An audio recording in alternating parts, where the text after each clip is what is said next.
This is Jared at Weber Brothers bringing you another example of a front clip. Today we have a 2024 Prius Prime.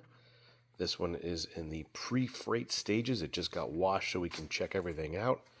Make sure it's all clean as promised to the customer, and this one shows up to be very nice. This one's actually on its way to Oklahoma. So this is the pickup skid. If you're driving here to pick one up, it's going to look like this. No wrapping or any other preparation. It's just sitting on a skid, banded down. If we're shipping it to you, the process is rather involved, freight process, and exceptionally expensive, but we're certainly willing to help out. So if you have any questions on that, it will look entirely different. It'll be all wrapped up on a different skid, custom built for it. If you have any questions about that as far as cost or estimates, let me know.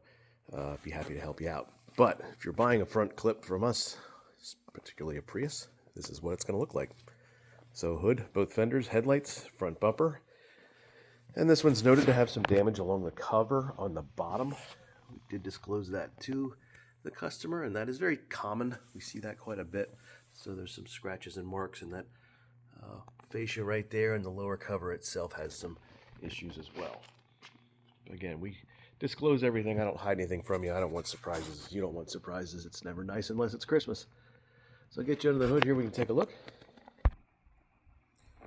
So under the hood, and you will see it, it's soaking wet. It literally just got a pressure wash to get checked out. So in that bag are all the splash shields and air box tubes, ductwork, things of that nature. You got your overflow bottle here, washer bottle on the far side, the fuse box, your cowl cover, the rad support.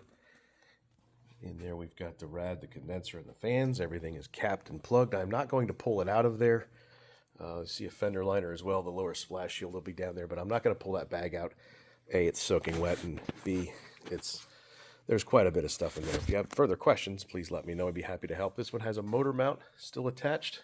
That's not promised, but if we can't use it, there's another one on that side for the tranny mount. We do let them in. We don't inventory them, so they're kind of considered freebies. So this is what you can expect from us. If you have any questions, please feel free to reach out. I can be reached on any of the social sites, JaredWeberBros, or via email, JaredWeberBros@gmail.com. Again, if you have any questions, just let me know. I'd be happy to help out. Thanks.